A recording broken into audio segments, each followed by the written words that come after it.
You've lived in the same house for 31 years. The paint is the original color, chosen off a sample card in a hardware store that closed before your youngest student today was born. The porch light still flickers before it catches, and you've never bothered to fix it, because you like the half second of dark before it does. Your neighbor is a doctor. New truck every 3 years. A pool he uses twice a summer, if the weather cooperates and his schedule allows it, which it rarely does. He waves to you most mornings on his way to a car that costs more than your first 4 cars combined. You wave back. It's a small, ordinary exchange between two people who have lived beside each other for over a decade and know almost nothing true about one another. He thinks he knows where he stands. Doctor, 4 houses down from a retired schoolteacher. Successful man, kind neighbor, slightly better off than most of the street. He has no idea he's wrong. Not about being kind. About being better off. This is a story about the difference between what a life looks like and what a life is worth. It's a story about a coffee can, a spreadsheet nobody has ever seen, and 34 years of a decision so small it never once felt like a decision at all. You taught 3rd grade for 34 years, in the same district, in classrooms that smelled like pencil shavings and orange peels and the particular chalky sweetness of a freshly wiped whiteboard. You gave spelling tests on Fridays. You kept a rain chart on the wall that the kids updated every morning, arguing over whether a light drizzle counted as rain or mist. You made $41,000 in your final year of teaching. It was, by any measure anyone around you would have used, a modest salary. Not embarrassing. Not impressive. The kind of number that makes people nod politely and change the subject. You drove the same sedan for 16 years. Not because you couldn't afford a new one, you could have, eventually. If you'd wanted to stretch for it, but because the sedan ran, and a car that runs has already done its job. You clipped coupons on Sunday mornings with the paper spread across the kitchen table, not because anyone was watching, not because you were embarrassed to spend $1 you had, but because it was simply what you did with money. You watched it. You didn't let it wander off without your permission. Every September, the district gives you a raise. It was never large, a percentage point here, a step increase there, the slow bureaucratic crawl of a public salary schedule. And every September, before that raise ever touched your checking account, before it ever had the chance to become a slightly nicer dinner out or a slightly better mattress, it went somewhere else. Into an account with your name on it and a number that changed so slowly, year over year, that you stopped checking it. You didn't call this investing. You wouldn't have used that word if someone asked. You called it not spending what I don't need yet. That was the whole philosophy. It fit on an index card. You didn't read financial news. You didn't have opinions about interest rates. When your account statements arrived, you glanced at the bottom line number, felt a small, quiet satisfaction, and put the envelope in a drawer. You were not trying to get rich. You were trying to not run out. Your neighbor makes $400,000 a year. He has told you this, more or less directly, more than once, not as a boast exactly, more as a kind of nervous confirmation, the way people mention numbers when they want someone else to agree the number means something. He has a boat he has used 6 times since he bought it 3 summers ago. He has a watch he bought for himself after his first bonus at the practice, a watch that cost more than your entire final year's salary, sitting in a drawer now because he worries about scratching it at work. He had the kitchen renovated last year, 11 months of contractors, 2 arguments with his wife about the cabinet hardware, a final bill that made him quiet for a week when it arrived. He is not a bad man. It's important to say that clearly, because this isn't a story about a villain. He is a tired one. He works 60, sometimes 70 hours a week, delivering babies at 3 a.m. and sitting through insurance disputes at 4 p.m. to keep paying for a life that keeps getting more expensive to maintain. The boat needs a slip fee. The truck needs a payment. The renovated kitchen needs insurance riders he didn't have before.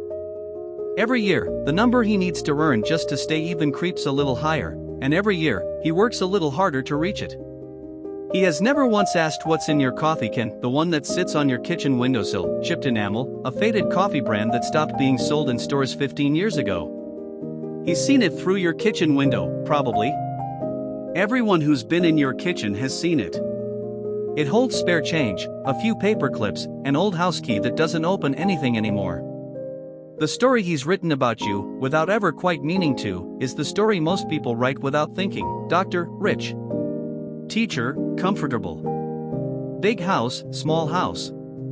New truck, old sedan. It's not a story built out of cruelty.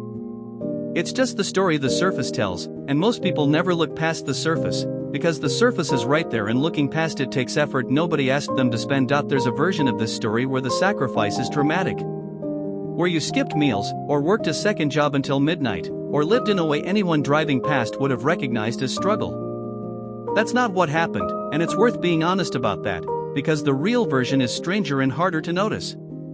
You went to the movies. You took a trip most summers, usually somewhere within driving distance. Sometimes further if a fare was cheap enough to feel like a small victory. You bought your students' supplies out of your own pocket more years than not, because a third grader without a working pencil is a problem you can solve for $11, and $11 was never going to be the thing that changed your future. You weren't depriving yourself. You were simply never in the habit of upgrading just because an upgrade was available. When your television stopped working in 2003, you replaced it with one exactly good enough to watch the evening news and nothing more. When friends talked about renovated kitchens and finished basements, you nodded, genuinely happy for them, and went home to a kitchen that had looked the same since the Clinton administration and worked exactly as well as it ever had. Nobody around you experienced this as sacrifice, because you never framed it that way, not even to yourself. It didn't feel like restraint. It felt like knowing what you actually wanted, which turned out to be almost nothing that money could buy directly. You wanted your classroom to be calm. You wanted your evenings to be quiet. You wanted, eventually, not to worry. Everything you didn't buy was simply something you never particularly wanted in the first place, which is a much easier kind of discipline to sustain for 3 decades than gritted teeth denial ever could have been. Here is what's actually in the coffee can: nothing that matters. It was never about the can. The can is a decoy, in a sense, the visible, harmless clutter of an ordinary kitchen that tells you absolutely nothing about the woman who owns it. What matters is somewhere else entirely. It's in an account you opened in 1991, on the advice of a fellow teacher at a staff lunch, who told you about something called an index fund, the way someone might mention a good recipe casually, in passing, not realizing she was handing you the single most important financial decision of your adult life. What matters is 34 years of automatic transfers, the same percentage, out of every paycheck, before you ever had the chance to miss the money. What matters is that in 2008, when the market fell off a cliff and the news anchors were using words like collapse and crisis, you didn't call anyone. You didn't check the account for months. You kept giving spelling tests. You kept updating the rain chart. The transfers kept happening, automatically, indifferent to your fear, because you'd set it up that way on purpose, years earlier, specifically so that a moment like 2008 would never require you to make a decision you weren't equipped to make calmly. What matters is compound interest, the slow, invisible, almost insulting patience of money that grows on top of money that already grew. Einstein reportedly called it the eighth wonder of the world, though you've never needed the quote to understand the mechanism. You only ever needed 30 years and the discipline not to interrupt it. Today, your account is worth $2,300,000. Not because you were brilliant. Not because you took some enormous risk that paid off. Because you were consistent for longer than almost anyone has the patience to be, and because you never once let a single decade of noise talk you out of the plan. Your doctor neighbor, once you account for the mortgage that resets a little of his equity every time he upgrades the house, the malpractice insurance that eats a real chunk of that $400,000 before it ever becomes savings, the boat, the truck payments, the private school tuition for 2 kids, the kitchen is worth, by the most generous honest estimate, somewhere around $400,000. 1 year of his gross income. Nothing more. You have nearly 6 times the net worth of the man who saves lives for a living. He doesn't know. You've never told him. It has never once occurred to you that he needed to know, because it never occurred to you that this was a competition, or a scoreboard, or anything other than what it actually was, a quiet decision, made over and over, for 34 years, that nobody but you was ever watching. This isn't really a story about smart investing, even though an index fund sits at the center of it. Smart investing, in the end, is the easy part. Anyone with a phone can open an account in 20 minutes. The mechanism was never the hard part. This is a story about what nobody tells you at the beginning, when you're 25 and the whole idea of retirement feels like science fiction, that wealth doesn't care about your income. It doesn't care about your job title, your degree, the number of years you spent training, or what your neighbors assume about you when they see your car in the driveway. It cares about your patience. It rewards the boring, repetitive, entirely unglamorous decision made the same way, in the same amount, for 3 decades, without an audience and without applause. Your neighbor optimized, without ever quite realizing he was doing it, for looking successful.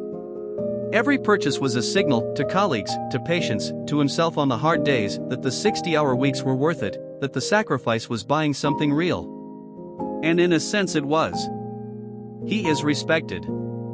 He is admired.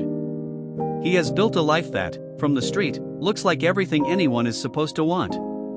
You optimized for something almost nobody notices, because it makes for a much quieter story. You optimized for never needing to think about money again.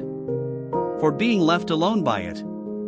For never having to explain it, justify it, or perform it for anyone. The market doesn't know you were a teacher. It has no idea you drove a 16-year-old sedan or clipped coupons on Sunday mornings. It only knows one thing about you, the only thing it has ever needed to know about anyone, that for 34 years, you didn't interrupt it. That's the whole secret, if you can even call it a secret. It was never really hidden. There was never a locked drawer, a clever trick, a piece of insider knowledge only you had access to.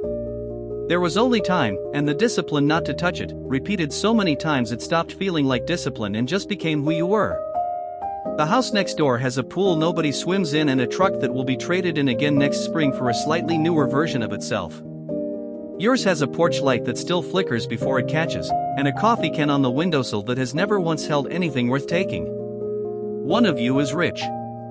It was never the one anybody assumed. It was never going to be, not because your neighbor did anything wrong, but because he was never playing the same game you were. He was buying a life that looked finished. You were building one that never needed anyone to look at it at all.